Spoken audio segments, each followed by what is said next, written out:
Dieu n'est pas injuste. Dieu n'est pas injuste. Tout ce que tu fais dans sa maison, il voit.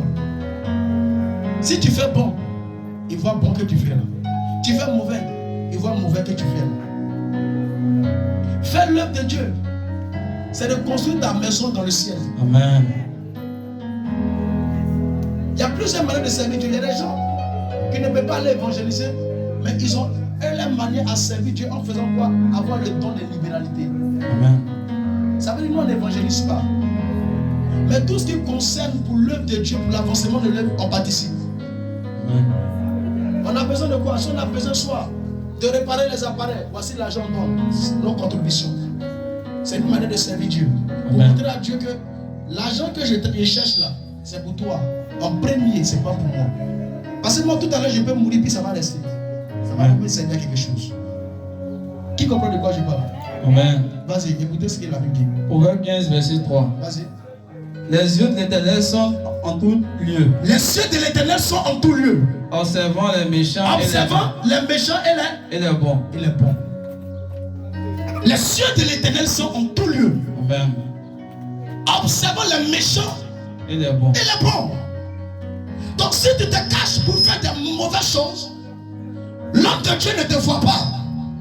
Mais il y a un esprit supérieur que lui qui te voit, Amen. qui s'appelle Eliam.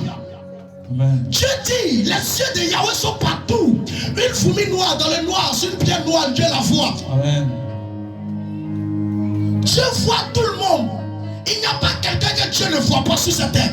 Amen. Même si tu veux creuser un trou à 50 mètres, même 1000 mètres, va te jeter dans la lagune, Dieu te voit. Amen.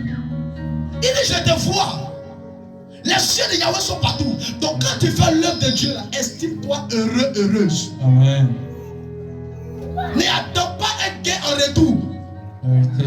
Il y a des gens qui vont évangéliser, ils veulent qu'on leur donne l'argent. Qui a qu'à donner l'argent? Tu as mis quelqu'un pour te donner l'argent avant.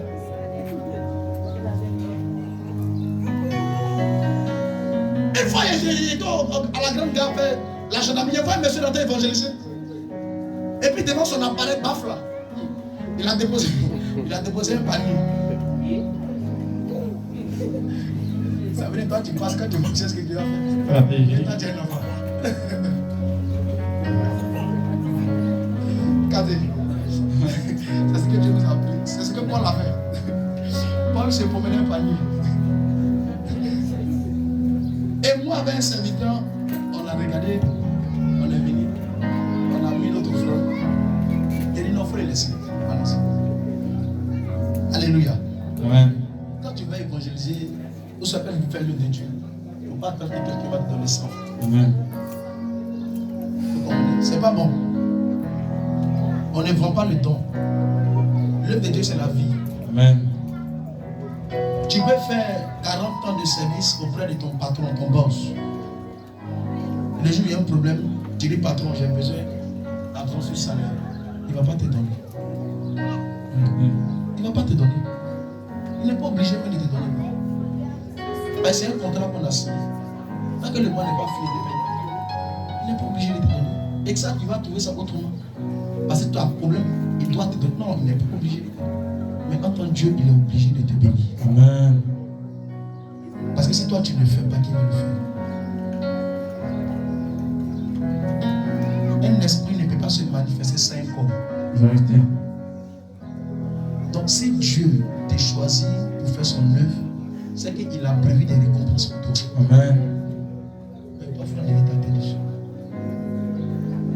Et dans l'œuvre de Dieu, quand tu fais, il faut apprendre à être jovial. Amen. On ne se fâche pas. Tu ris à tout le monde, même un enfant. Tu peux aller évangéliser, un enfant va venir, il va te taper devant sa main. Il va aller évangéliser sa famille, il faut te fâcher. Il faut te fâcher. Il ne faut plus jamais taper ton péché. Comme toi, tu te fâches là, c'est clair. Donc quand tu fais l'œuvre de Dieu, estime-toi heureux. Amen. On peut te bouder. Tu peux être en train de faire l'œuvre de Dieu, puis quelqu'un derrière là-bas va t'insulter, va lui dire là, mais dis quoi même. C'est là même, elle dit quoi même. Elle peut que c'est elle seule on entend.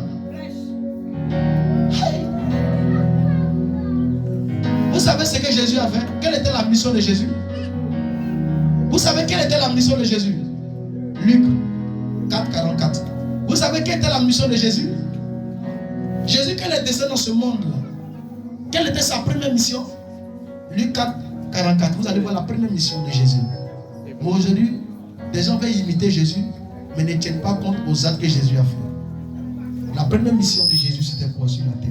Luc 4, 44. Luc 4, verset 44. Écoutez la première mission de Jésus. Vas-y. Et il prêchait dans les synagogues Et il prêchait dans les synagogues de la Galilée. de la Galilée. Continue. Continue, vas-y. C'est tout. Il prêchait dans les synagogues De la Galilée. de la Galilée. la Galilée. Ça veut dire quoi? Sa mission là était de venir enseigner. Amen. Voici la mission de Christ.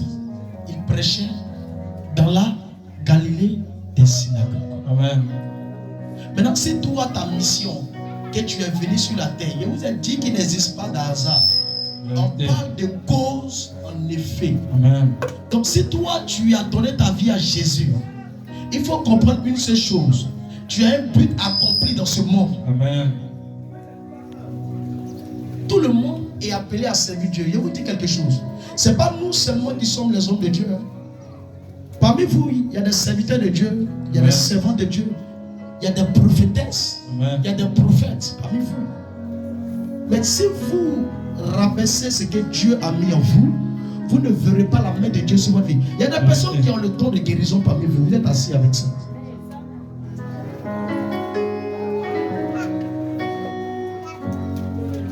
Qui c'est ça? Il y a des personnes qui ont le don de guérison parmi vous. Amen. Celle-là comme ça, elle a un don de guérison. Elle a un don de guérison sur elle. Gloire à Jésus. Amen. Elle a un don de guérison. Lui, il a un don d'évangélisation.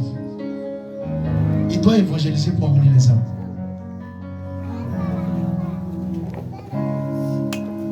Il doit évangéliser pour emmener les âmes. Mais il met ça à côté, il se préoccupe de son travail d'abord. C'est ce qui fait que tu gagnes les superflus. Voilà la vraie réponse. C'est ce que tu gagnes là. C'est limité.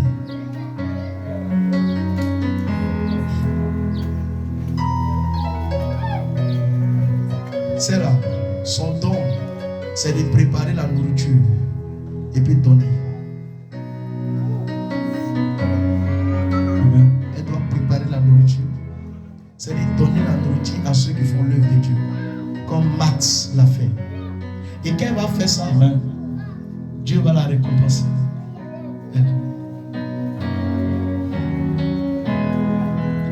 Lui, il a un don d'évangélisation.